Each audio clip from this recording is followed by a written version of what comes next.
में बैठे हुए माननीय महासचिव श्री भोला यादव जी, माननीय अध्यक्ष श्री संजय सिंह यादव जी, माननीय सुरेश पासवान जी, माननीय प्रधान महासचिव श्री संजय यादव जी, माननीय श्री आदरणीय भोक्ता साहब जी, रंजन जी, सभी उपस्थित प्रेस मीडिया के भाइयों, जो सारी परिस्थितियां हैं उसकी जो चर्चा आपसे रूबरू होंगे। माननीय सांसद श्री मनोज झा जी अब अपनी बात रखेंगे। शुक्रिया साथियों, सबसे पहले तो आप लोगों से माफ़ी, क्योंकि 11 बजे का समय तय था, लेकिन हमारी एक आंतरिक मीटिंग हो रही थी, उसकी वजह से हम आपके समक्ष आपके पास विलम्ब से आए। आप पर बहुत दबाव है, मैं जानता हूँ, पूरा चुनाव कवर कर रहे हैं बीते इतने दिनों से, तो माफ़ी के साथ मैं ये शुरुआत करूँ। 2-4 मोटी बातें मैं कहता हूँ, उसके बाद आप लोग के जो भी प्रश्न होंगे वो लिए जाएंगे, क्योंकि राष्ट्रीय जनता दल पटना, दिल्ली या रांची में सवाल लेने से नहीं भागता।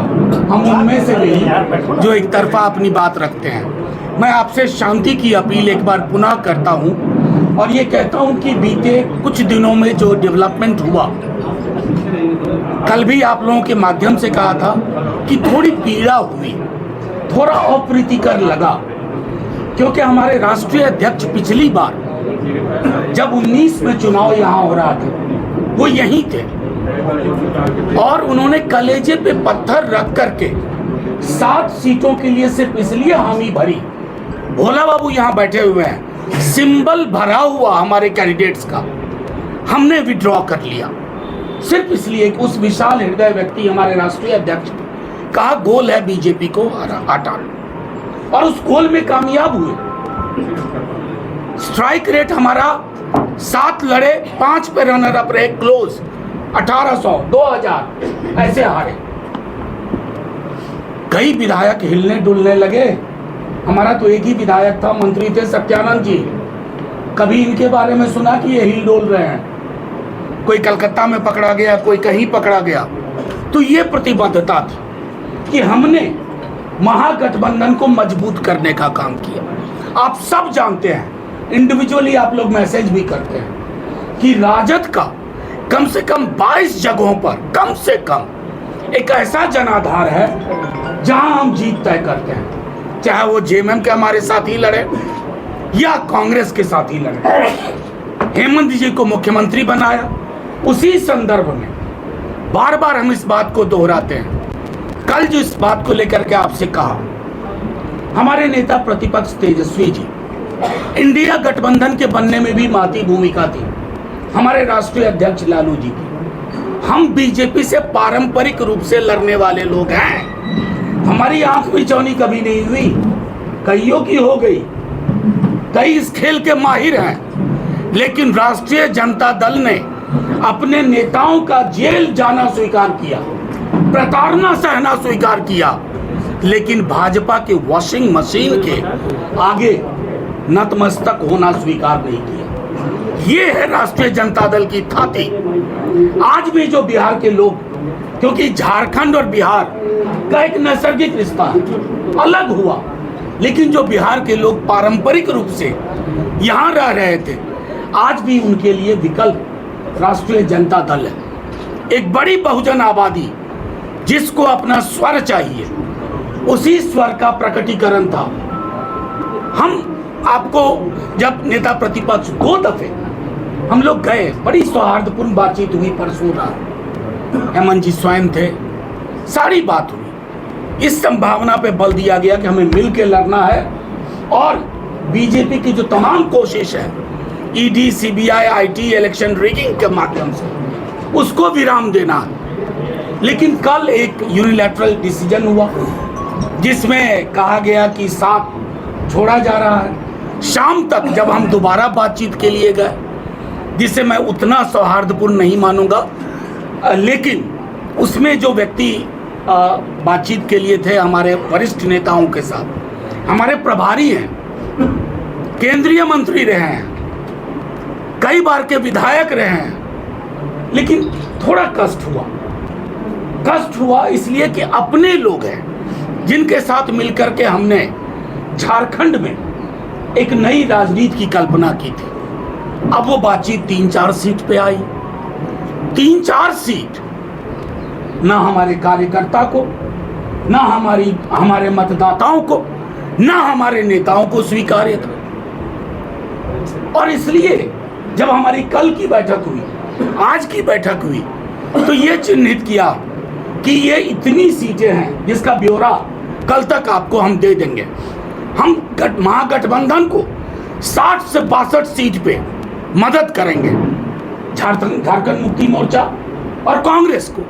लेकिन हमारी जहां मजबूत दावेदारी है, जैसे मैं एक छोटा उदाहरण दूं आपको, 14 में हम एक भी सीट नहीं जीते, ये सच है। लेकिन उससे बड़ा सच है कि एवरेज वोट जहां हम नंबर 2 पे रहे 23% से ज्यादा था। कितने दलों के पास, कितने लोगों के पास? इस मतदाता को, इस वोटर के रुझान को हम खारिज कर दें, ये उचित नहीं। तेजस्वी जी राष्ट्रीय स्तर पर, लालू जी राष्ट्रीय स्तर पर अगर कोई एक प्रतीक है भाजपा के विरोध का, तो मैं गर्व के साथ कहता हूं हमारा दल है, किसी भी दल से ज्यादा। क्योंकि बाकी दलों ने प्रताड़ना सहने के बाद आंख मिचौनी खेली, हमारे नेता ने नहीं खेली, हमारे नेता प्रतिपक्ष ने नहीं खेली। इसलिए हमें पता है कि हमें लड़ाई लड़नी है। हम अभी भी मानते हैं हम अपनी ओर से कहीं कुछ विध्वंस नहीं करेंगे। हम सृजन वाले लोग हैं। आपके माध्यम से ये सारी बातें इसलिए भी हमने रख दी कि हमारा ये मानना है कि लड़ाई जीतेंगे, साथ रहें तो जीतेंगे। और अगर हम चंद सीटों पर, जिसका मैंने हवाला दिया, जिसकी जानकारी आपको कल तक मिल जाएगी, लड़े, तब भी हम उस विकल्प का हिस्सा बनेंगे जो विकल्प बीजेपी के खिलाफ का विकल्प है। क्योंकि हमारी राजनीति स्पष्ट है। मैंने कहा ना, एक विधायक टूटा नहीं भाई, इनको कम प्रलोभन दिया गया, हमारे नेताओं को कम प्रलोभन दिया गया। यहां बैठे हुए लोग हैं, प्रलोभन के आगे नहीं झुके। तो ये जो प्रतिबद्धता है, ये हमारे राजनीति की विरासत है। अभी हम बार बार ये बात कहते हैं कि हम नाव को डूबने नहीं देंगे, आखिरी तक कोशिश। नेता प्रतिपक्ष यहां बैठे हुए हैं, एक एक चीज मॉनिटर कर रहे हैं, एक एक संभावना तलाश रहे हैं। हम कहीं से छत विचत, मुख्यमंत्री तो हेमंत जी को ही बनना है, और चूंकि उनको मुख्यमंत्री बनना है, एक व्यापक जनाधार की पार्टी को आपको उसके लिए जो संवेदनशील नजरिया चाहिए, चाहे जेएमएम के हमारे साथी हो या कांग्रेस के हमारे साथी हो, उस संवेदनशील नजरिए से चीजों को देखिए।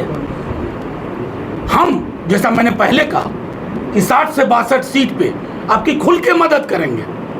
हम ये नहीं कि पूरा चादर फैला रहे हैं 81 पे, लेकिन जहां जहां हमारे कैंडिडेट रनर अप रहे 14-19, और जहां हाल के दिनों में एक अट्रैक्शन हुआ, एक आकर्षण बढ़ा है, वहां हम आएंगे।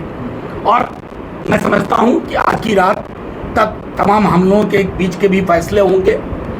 चूंकि नॉमिनेशन का प्रोसेस है, तो अब एक दिन से ज़्यादा तो इंतजार नहीं होगा। लेकिन कल हो सकता है प्रेस कॉन्फ्रेंस ना हो, आप सबके मोबाइल में सीट वाइज डिटेल हम दे देंगे, किसी भी विकल्प के अनुरूप, उसके आलोक। कितने सीट का डिमांड मनोज, ये मूल बात बताइए ना सर, मूल बात आरजेडी को आप अगर जानते हैं तो मूल बात ये है, बीजेपी को हराना है। जो कैंडिडेट हराएगा, चाहे हमारा हो या किसी का हो, हम उसके साथ हैं। सर, कितने ये मूल डिमांड एक मिनट, कितने सीट का डिमांड? एक मिनट, एक करके मैं सबका सवाल लूंगा। दोनों सवाल आप लोगों के एक जैसे हैं। आप हमसे अंक पूछ रहे हैं, अभी तक मैं अंक बोल चुका, कई दफा बोल चुका। 7 पे हम पिछली बार लड़े थे। एक रेस्पेक्टेबल सीट होना चाहिए, हम 18 से 20 पे मजबूत है, लेकिन अगर ये 12-13 भी होता है तो हमें स्वीकार्य है, लेकिन ये अनरीजनेबल नहीं होना चाहिए। आप मेरी बात मुझे खत्म करने दीजिए। अगर हमसे कहा जाए आप 3 या 4 पे लड़िए, तो ये तो उसी तरह की बात हुई कि बीजेपी के खिलाफ जो सबसे ज्यादा प्रतिबद्ध है उसको कहो गला काट करके थाली में रख दो। हम लोग सवाल ये है कि नहीं है? सवाल ये है, आप एक हमारे यहाँ कहावत है, अगर बिहार के उत्तर बिहार में एक बेर मंदिर जाके सबका दुआ कबूल नहीं हुई है, यानी कि सारी मनोकामनाएं एक। आज ये प्रेस कॉन्फ्रेंस महत्वपूर्ण थी, आप लोगों को लूप में रख रहे हैं। कल भी जब एक निर्णय लिया आपको बताया और आपको बता रहे हैं, जिस गठबंधन का निर्माण ही हमने किया, एक मिनट, जिस गठबंधन का निर्माण हमने किया राष्ट्रीय स्तर पर, आपको याद होगा पटना में पहली बैठक हुई थी। इंडिया, एक मिनट सर, ये एक मिनट, इंडिया गठबंधन का निर्माण हमने किया। जिस शिशु का निर्माण हमने किया ना, उसकी हत्या तो हम नहीं करेंगे कभी। मनोज जी, सवाल ये है, पिछली बार आपने 7 सीटों पर लड़ा, क्या इस बार वो नंबर इससे ज्यादा होगा या कम होगा? 12 से नीचे कबूल है या नहीं? आप क्या, अगर 12 से नीचे कबूल है उसके बाद मेरा कत्ल कर दीजिए, मैं ये नहीं कह रहा हूँ। मैंने आपको डेटा वाइज बता दिया, 14-19 7 सीट लड़े। और आपको ये बताऊं, 7 में एक सीट हमारी अपनी ख्वाहिश नहीं थी, बरकट्टा हमें दिया गया। बरकट्टा को छोड़ के हर जगह हम लोएस्ट मार्जिन में चुनाव हारे हैं। आप सब डेटा देख लीजिए 19 का, आपको पता चल जाएगा। नहीं, 14 का भी मैंने आपको बताया कि 14 में हम नहीं जीते, सरकार भी नहीं बनी थी। और ये भी एक महत्वपूर्ण तथ्य है, जब हम जीतते हैं तभी सरकार बनती है। अकेले चुनाव लड़ेंगे या साथ रहेंगे? ये कुछ चीजें जो आपको मैंने सिलसिलेवार ढंग से बता दी,